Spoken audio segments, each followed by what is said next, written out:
Bonjour à tous, j'espère que vous allez bien.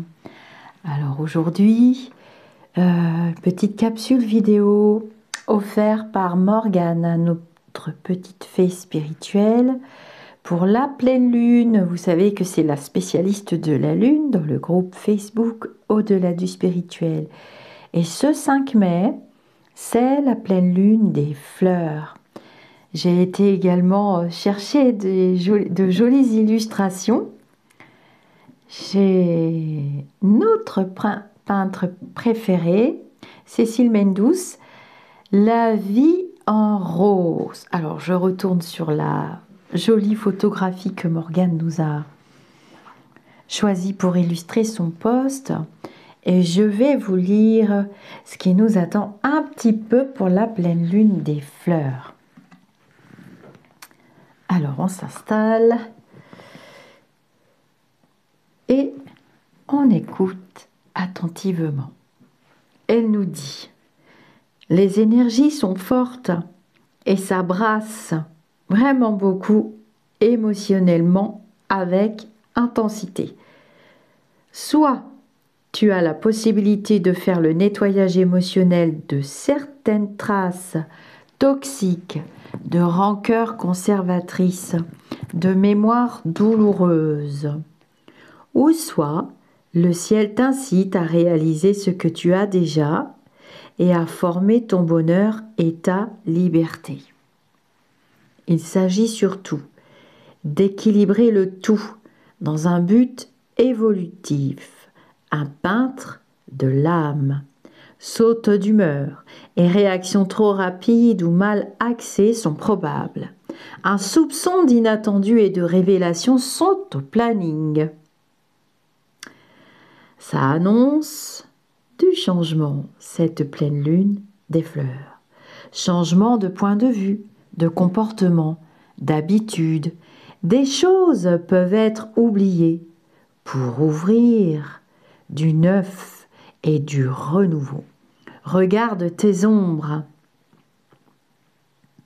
Cette partie qui demande à être conscientisée pour mieux accepter, les changer et éviter de les réaliser. Réfléchis à tes attaches, ce que tu as peur de perdre, cette pseudo-sécurité matérielle et ou affective. On craint le changement des choses, il est utile de lâcher prise et de te dire que la possessivité engendre la peur d'être dépossédé, abandonné, et que la rancune ne fait que nous dépiter.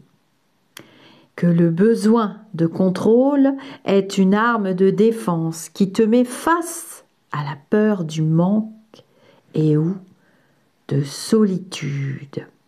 On s'ancre bien, décidé à profiter des plaisirs simples. Néanmoins, ça nous bouscule un peu avec l'habitude de remettre les choses en question et de remuer ce qui fait mal. C'est la pleine lune du Wesak, où Bouddha bénit la terre et apporte un message de lumière et d'amour à l'humanité.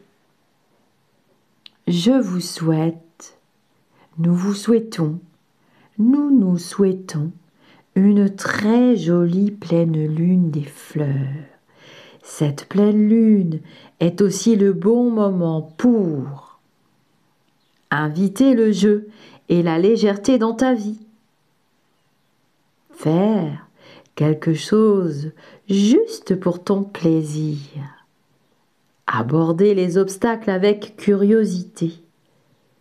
Retrouver la liberté d'être toi-même. T'abandonner. Faire confiance au processus et garder espoir. Accueillir le changement et les fins. S'asseoir avec tes émotions inconfortables. Faire du shadow work. Prendre le temps de reconnaître et regarder en pleine face l'ombre en nous et au sein de notre société au lieu de l'ignorer. Suivre le courant et patienter. Prendre un nouveau départ. Laisser partir ce qui ne te met plus en joie. Alors, voilà mes amis d'ici ou d'ailleurs pour cette jolie pleine lune des fleurs. Merci beaucoup à Morgane pour son texte et son partage et sa bienveillance et son activité au sein du groupe. Je vous souhaite une excellente lune des fleurs. Je vous laisse admirer ces très jolies peintures de notre adorable peintre La Vie en Rose, qui nous les prête généreusement, juste pour le plaisir de nos yeux. Namasté, mes amis d'ici ou d'ailleurs. Prenez bien soin de vous.